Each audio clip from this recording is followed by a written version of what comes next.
大家好，今天我们来聊聊一个大家可能都听说过，但又有点模糊的概念——地狱。尤其是八大地狱和18层地狱，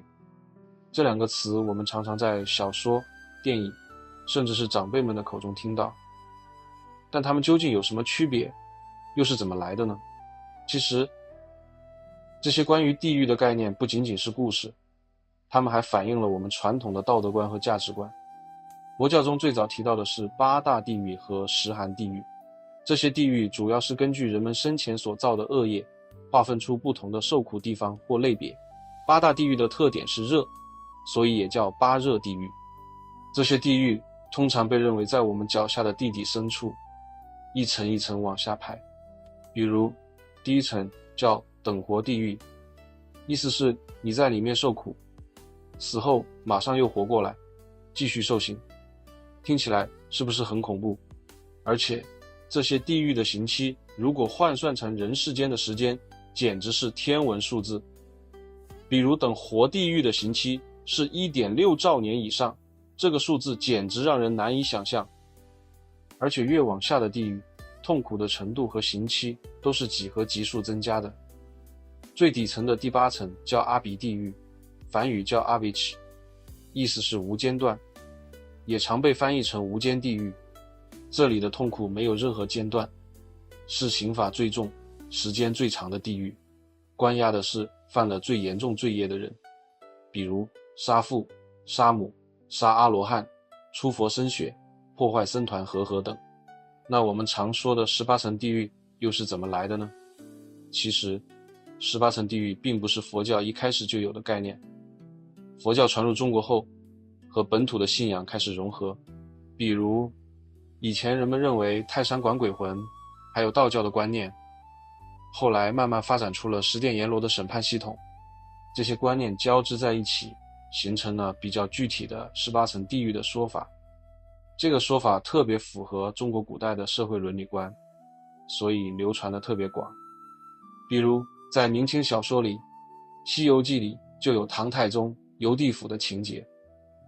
还有《玉历宝钞》这种劝人为善的书，把地狱的细节描写得特别生动。那民间版的18层地狱具体是哪18层呢？其实各地说法不太一样。比如在《水陆全图》和《丰都变相》里，地狱的名字和顺序都不太一样。不过这些地狱的刑罚通常和阳间的罪行有很直接的对应关系。比如拔舌地狱惩罚的是爱说谎、挑拨离间的人，剪刀地狱惩罚的是唆使寡妇改嫁的人，刀山地狱惩罚的是杀生害命或亵渎神明的人，血池地狱传统上是惩罚生产流产的妇女，但后来也引申到惩罚不孝顺、不正直的人。还有枉死地狱，专门关押自杀的人，认为他们自己结束生命是很大的罪。这些地狱的设置其实反映了古代社会的特定价值观。比如剪刀地狱就有点时代性了，现在听起来可能不太好理解，但整体来说18层地狱更像是一个行为规范指南，用很恐怖的方式告诉人们什么不能做。那这些说法在今天还有意义吗？我想还是有的。它的核心价值是因果报应、善恶有报的道德理事。在现代社会，虽然我们可能不再相信真的有一个物理的地狱存在，但这些传说仍然有它的文化意义。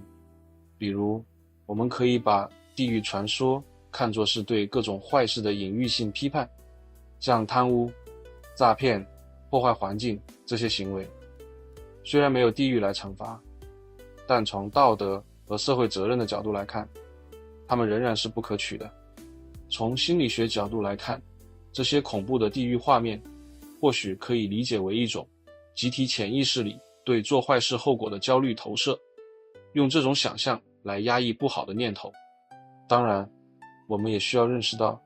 里面有些刑法确实反映了比较过时的伦理观，比如刚才提到的剪刀地狱，我们需要用历史的眼光去看。但整体来说，地狱传说仍然是一个很重要的文化符号。如果我们把东方的地狱传说和西方的地狱传说比较一下，会发现一些有趣的差异。比如但丁的《神曲》里，地狱分为9层，比较侧重惩罚宗教上和政治上的罪，而且还有一个炼狱，